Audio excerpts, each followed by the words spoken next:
이사야 20장 1절부터 6절까지 교도하겠습니다. 아수르의 사르몬 왕이 다르단을 아스돗으로 보내매 그가 가서 아스돗을 쳐서 취하던 해니라. 그때 여호와께서 아모스의 아들 이사야에게 말씀하여 이르시되 할지어다 내 허리에서 배를 들고 내 발에서 신을 벗을지니라 하시며 그가 그대로 내 벗은 몸과 벗은 발로 다니니라. 여호와께서 이르시되 나의 종 이사야가 3년 동안 벗은 몸과 벗은 발로 다니며 애국과 구스에 대하여 진주와 예표가 되었느니라.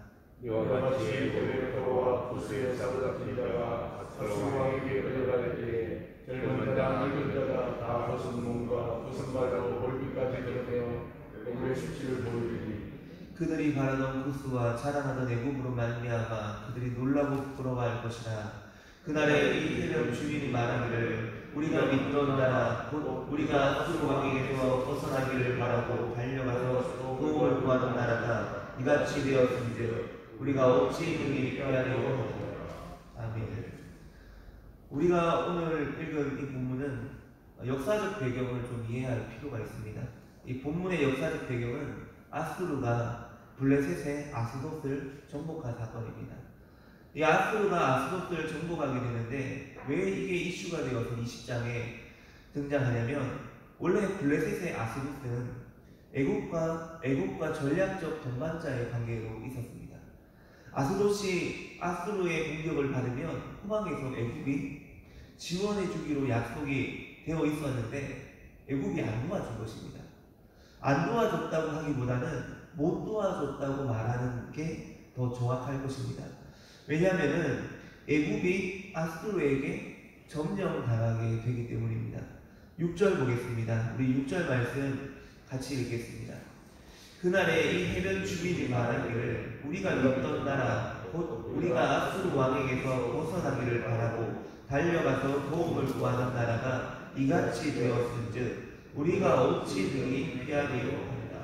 아멘. 이 블레셋의 아스돗은 애국을 믿었습니다. 그리고 유다도 마찬가지로 애국을 믿었습니다.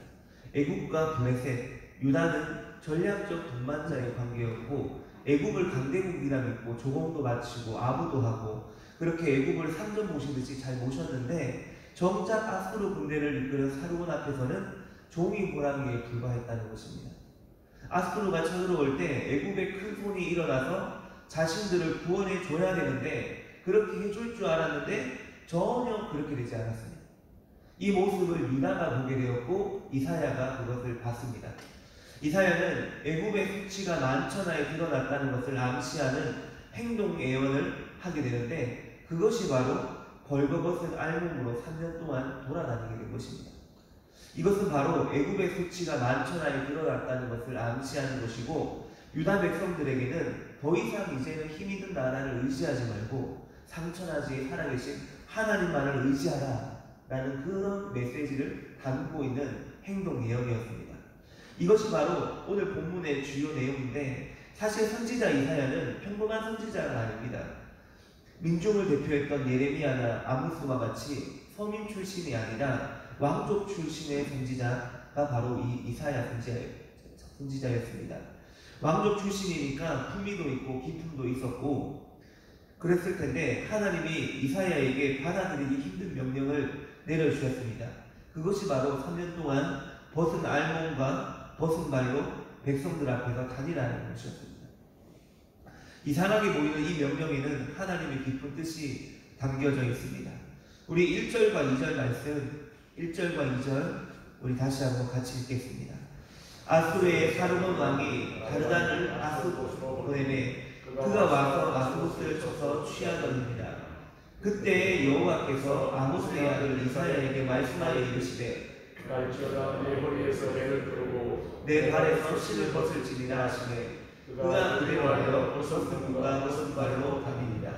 아멘. 아수르 왕 사르몬이 블레셋의 아스돗을 정복했습니다. 그 상황에서 하나님의 명령이 이사야에게 임합니다. 벌거벗은 몸과 맨발로 사람들 앞에 다니라는 명령입니다. 이 명령은 아무리 선지자라 할지라도 수행하기 쉽지 않은 것입니다. 대중 앞에서 벌거벗은 몸과 벗은 발로 다니는 것은 술에 취하지 않고서는 이건 거의 불가능한 일입니다. 술 취해도 벌거벗는 사람은 별로 없습니다. 당연히 이 당시의 종교적 또 사회적 관습에도 맞지 않는 행동이고 매우 수치스러운 행위였습니다. 이처럼 하나님의 명령에 때로는 순종하기에 어려운 것들이 있습니다. 하지만 하나님의 일꾼은 자신의 생각이나 자존심보다 하나님의 말씀이 우선이라는 사명감을 잊어서는 안 됩니다. 좀 손해보더라도 하나님 말씀대로 행해야 됩니다.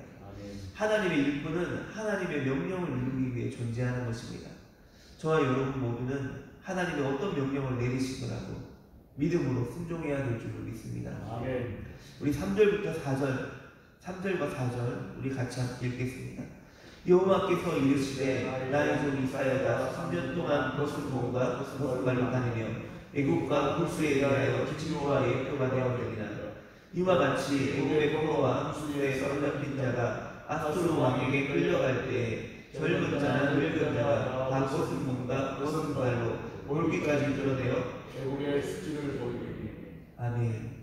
이사야 선지자는 하나님의 명령에 따라 3년 동안 벗은 몸과 벗은 발로 다녔습니다. 하나님은 그러한 이사야의 모습을 통해 백성에게 전하고자 하신 메시지가 있었습니다. 그것은 애국과 구스가 아수르의 포로가 되어 벗은 몸과 벗은 발로 끌려가게 될 것이라는 예언입니다. 하나님은 장차 애국과 구스가 당할 일을 이사야의 행동을 통해 보여주신 것입니다. 애국과 구스는 하나님의 말씀대로 아수르에게 패배하게 됩니다. 아스돗을 정복한 아수르 군대는 애국마저 제압합니다. 이사야의 상징적 예표는 애국과 구스인들에게는 비참한 현실이 됩니다. 하나님은 애국과 구스에 일어날 비참한 현실을 보여주시기 위해 이사야 선지자에게 그런 수치스러운 행동을 하게 하셨던 것입니다. 하나님의 명령대로 우리를 향한 하나님의 깊은 뜻이 있습니다. 비록 지금은 우리가 하나님의 명령을 온전히 이해하지 못한다 할지라도 믿음으로 순종하게 되면 언젠가는 그 의미를 깨닫게 된다는 겁니다. 5절부터 6절입니다. 제가 5절부터 6절 한번 읽어보겠습니다. 그들이 바라던 구스와 자랑하던 애국으로 말미암아 그들이 놀라고 부끄러워할 것이라.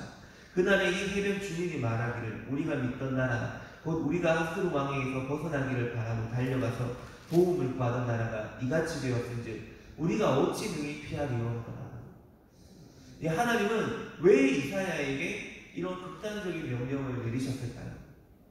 이사야가 왜 애국과 구스를 위해 벌거벗고 다니는 능욕을 당해야 했을까요?